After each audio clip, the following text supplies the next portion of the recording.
Ако всяка година садите картофи, поливате, торите, копаете, а накрая от един корен вадите шепа дребни картофчета, проблемът може изобщо да не е в сорта. Може да не е и в семената. Много често грешката е много по-проста. Садим картофите прекалено нагъсто. Да, точно това. В много български дворове и вилни градини картофите се съдят така, както сме го виждали от родители и баби. Ред до ред, клубен до клубен, само и само да се събере повече на малкото място. На пръв поглед изглежда логично. Колкото повече картофи сложиш в земята, толкова повече ще извадиш на есен. Само че в градината тази сметка често не излиза. Днес ще си поговорим за разстоянието при засаждане на картофи.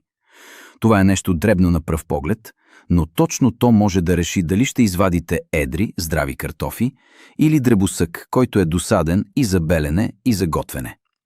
Ще ви кажа какви разстояния работят най-добре, кога трябва да ги промените и защо в нашия климат, с горещо лято и чести засушавания, това е още по-важно. У нас много хора имат малки дворове. Някой има място до къщата на село, друг има вила, трети обработва няколко лехи зад блока или в семейната градина. И понеже мястото никога не стига, всеки иска да побере всичко.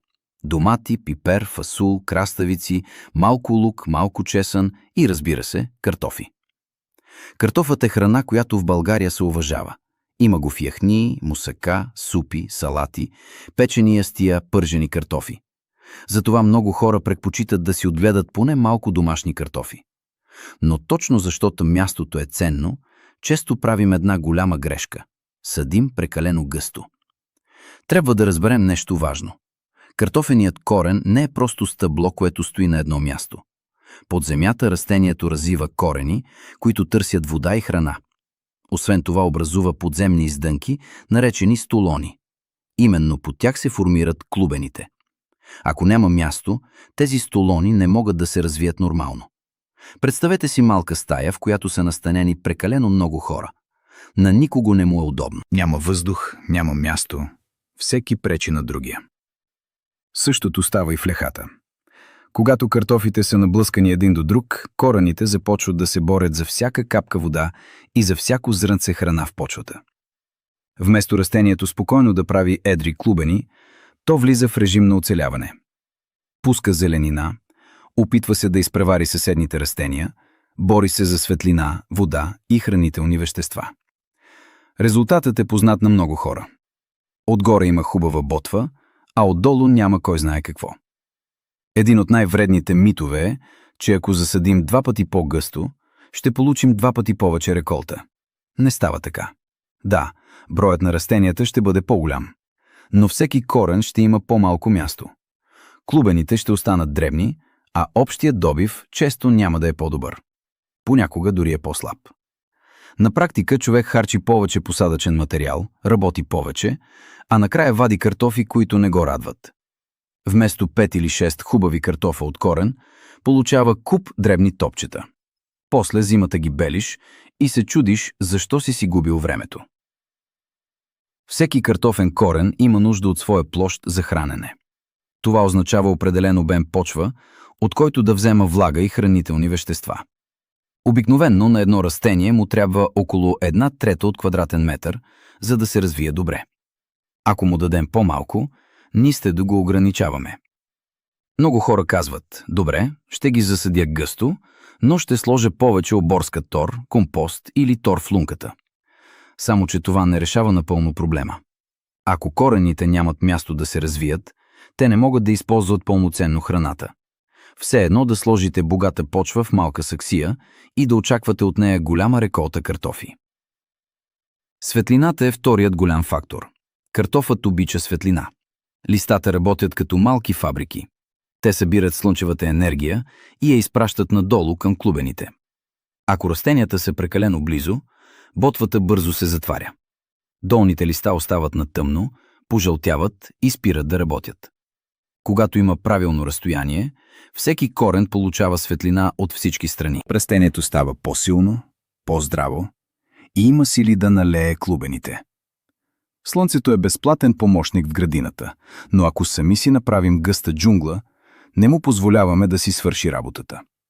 В нашия климат това е особено важно. В България пролетта може да бъде влажна, особено в предпланинските и планинските райони, а лятото често става горещо и сухо. Ако картофите са на гъсто, след дъжд или роса, листата остават мокри по-дълго. Между растенията няма въздух. Това създава идеални условия за картофена мана и други болести. Картофената мана обича влага, застоял въздух и мокри листа. При гъсти насаждения тя се развива много по-лесно. Един дъждовен период може да направи голяма беля.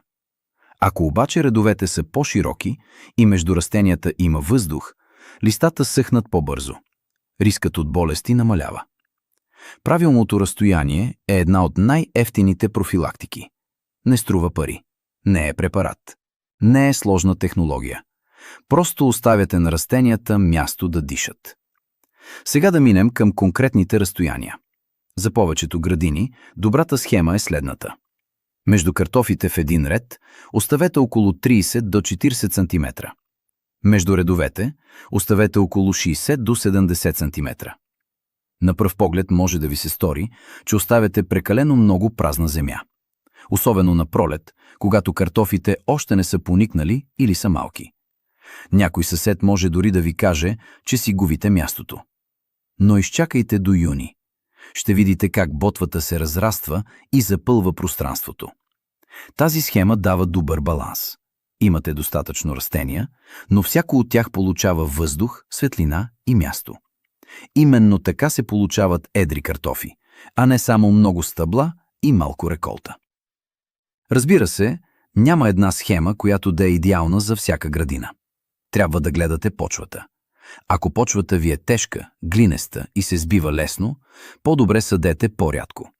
В такава земя корените се развиват по-трудно, а водата понякога се задържа прекалено дълго. Там е добре да оставите около 40 см между растенията и до 80 см между редовете. Ако почвата е по-лека, песъчлива и бързо изсъхва, може леко да сгъстите засаждането, но не прекалявайте.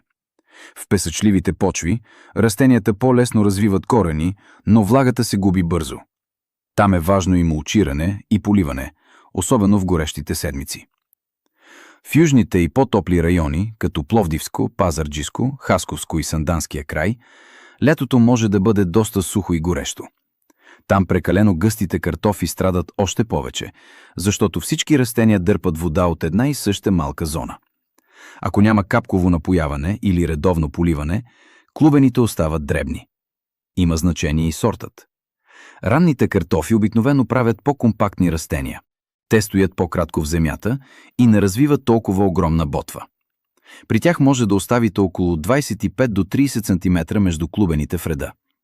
Късните сортове са друго нещо. Те растат по-дълго, правят повече зелена маса и имат нужда от повече пространство. Ако съдите късен сорт, не се страхувайте да оставите 40 или дори 45 см между растенията. Така им давате шанс да направят големи клубени. Много важен е и размерът на посадъчния картоф. Ако използвате нормални семенни картофи, приблизително колкото кокоше яйце, стандартната схема работи добре. Около 30 см в реда и около 70 см между редовете. Ако обаче съдите по-едри клубени или парчета от големи картофи, от тях често излизат повече стъбла. Такъв корен става по-мощен и иска повече място. В този случай оставете 40 до 50 см между растенията. Ако съдите съвсем дребни клубенчета, разстоянието може да бъде малко по-малко, но пак не ги набивайте едно до друго. Има един много удобен метод за малки градини. Това е засаждане в сдвоени редове. Правите два реда на около 30 см един от друг. Картофите се подреждат шахматно, за да не са точно един срещу друг. След тези два реда оставяте широк проход, около 90 до 100 см. После отново правите два реда. Тази схема е практична, защото растенията не си пречат толкова много, а в същото време пестите място. Широкият проход дава въздух, светлина и удобство при работа. Можете спокойно да минавате, да загърляте, да поливате и после да варите картофите без да стъпкате растенията. Разстоянието е пряко свързано и с поливането. В България юли и август често са сухи.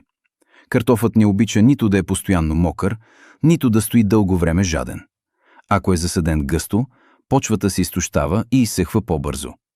Корените се конкурират за всяка капка. При по-просторна посадка всяко растение има по-голям обем почва, от който да вземе влага. Междуредията позволяват да се направят плитки бръзди за поливане или да се постави капково. Водата стига по-добре до корените, вместо да се задържа само отгоре или да се стича настрани. Същото важи и за торенето. Много хора слагат оборски тор, компост, дървесна пепел или и комбинирани торове. Това може да помогне, но само ако растението има място да използва храната. При прекалено гъста посадка често се получава обратният ефект. Ботвата става висока, гъста и тъмнозелена, а под земята клубените не наедряват достатъчно. Особено внимателни трябва да сме с азота. Ако сложим много азот и засадим на гъсто, картофите започват да правят листа и стъбла, вместо да наливат клубени. Градината изглежда впечатляващо, но когато дойде време за вадене, радостта изчезва. Да поговорим и за загърлянето. Това е важна работа при картофите. Когато загърляме, ние правим по-висок рит около растенията. Така стимулираме образуването на повече подземни издънки и пазим клубените от позеленяване. Но за да загърлите добре, ви трябва почва. Ако редовете са прекалено близо, няма откъде да вземете достатъчно рохка земя. Започвате да драскате с мотиката, режете корени, наранявате растенията и пак не се получава хубав рит. При междуредие около 70 см работата е съвсем друга. Имате място, имате почва и загърлянето става много по-лесно. Който е вадил картофи от гъста и объркана леха, знае колко неприятно може да бъде. Не се вижда къде започва един корен и къде свършва другият. Забивате вилата или правата лопата и чувате онзи неприятен звук на срязан картоф. Голям, хубав, клубен, разцепен на две. Такъв картоф не се съхранява добре и трябва да се изяде бързо. Когато растенията са на правилно разстояние, всеки корен си има място. Виждате къде е центърът. Можете да отстъпите малко с вилата и да извадите картофите по-чисто и без толкова наранявания. Това пази реколтата и прави работата по-спокойна. Нека обясним и защо се получават дребните картофи. В началото на развитието си растението залага определен брой клубени, например 10, 12 или 15. После трябва да ги налее. Затова му трябват вода, светлина, храна и време. Ако посадката е гъста, в един момент ресурсите не стигат. Растението не може да изхрани всички клубени. Част от тях спират да растат и остават дребни. Накрая имате два средни картофа и много малки топчета. Ако обаче растението има достатъчно място, то може да налее повече от заложените клубени до нормален размер. Тук трябва да кажем и другата страна. Прекалено рядката посадка също не е най-доброто решение. Ако оставите по метър между всеки картоф, ботвата няма да покрие почвата. В горещо българско лято голата земя се нагрява силно. Картофите не обичат прегрята почва. При високи температури клубените спират да наедряват или се деформират. Освен това, голата почва бързо се пълни с плевели, а плевелите също пият вода и вземат храна. Затова не говорим за безкрайно разреждане, а за разумна среда. Най-често 60 до 70 см между редовете и 30 до 40 см в реда са напълно достатъчни. При правилна схема картофа дори помага срещу плевелите. В началото можете спокойно да минете с мотиката между редовете. После загърляте и унищожавате новата вълна плевели. Когато ботвата се развие, тя засенчва почвата. Под тази сянка много семена на плевели просто не поникват. При гъста посадка често става обратното. Няма място да влезете с мотика, страх ви е да не счупите стъблата, плевелите се промъкват между растенията и после се борите с тях на ръка. Ако погледнем как работят професионалните производители, ще видим същия принцип. На полето картофите не се хвърлят на око. Машините са настроени точно. Междуредията често са около 75 см, а понякога и повече. Това не е случайно. Производителят иска едър, равномерен картоф, който се вади лесно и се продава добре.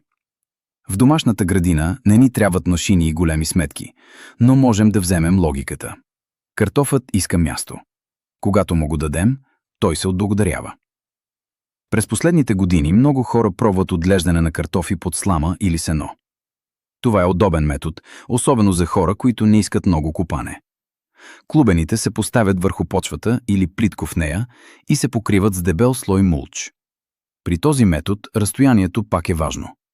Под сламата влагата се задържа по-добре, а почвата се нагрява по-малко. Това е голям плюс в горещи райони.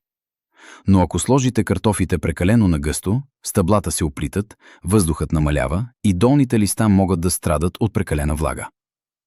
При картофи под слама е добре да оставяте поне 40 см между растенията. Може да ги наредите шахматно. Така всеки корен има място, а мулчът си върши работата. Сега идва практичният въпрос. Как да мерим разстоянията, без да ходим постоянно с рулетка? Много лесно. Вземете една летва или пръчка и я отрежете на 70 см. Направете си белег на 35 см. С нея бързо ще отбелязвате междуредията и местата за клубените. Може да използвате и дръжката на мотиката или лопатата. Сложете върху нея две ясни отметки с изолир бант или боя. Едната за разстоянието между картофите, другата за ширината между редовете. При съдене просто поставяте дръжката на земята и нареждате клубените по отметките. Просто е, но върши чудесна работа. Не подценявайте разчертаването. 5 минути повече на пролет могат да ви спестят часове работа през сезона.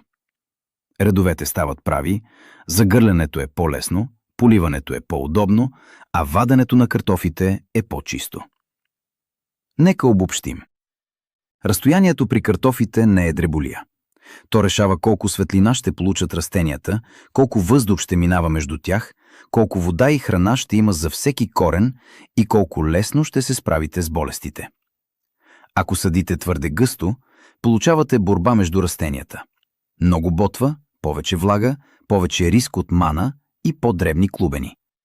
Ако съдите разумно, давате на картофа шанс да покаже какво може. За повечето домашни градини започнете с схема около 30 до 40 см между растенията и 60 до 70 см между редовете. При тежка почва и късни сортове увеличете разстоянието. При ранни сортове и по-лека почва може леко да го намалите, но без да прекалявате. Пробвайте тази година поне една леха по този начин. Не цялата градина, ако не сте сигурни. Направете един опит. Една леха по старата схема и една леха с повече място.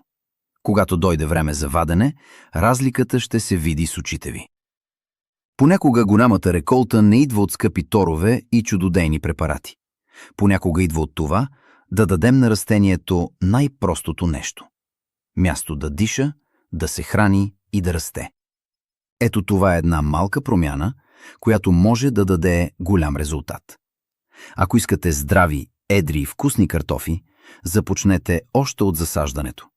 Не ги тъпчете един в друг. Дайте им пространство, а те ще ви се отплатят с пълна кофа хубави домашни картофи. Благодаря ви, че бяхте с мен до края. Желая ви здрава градина, добра реколта и по-малко излишна работа. До скоро!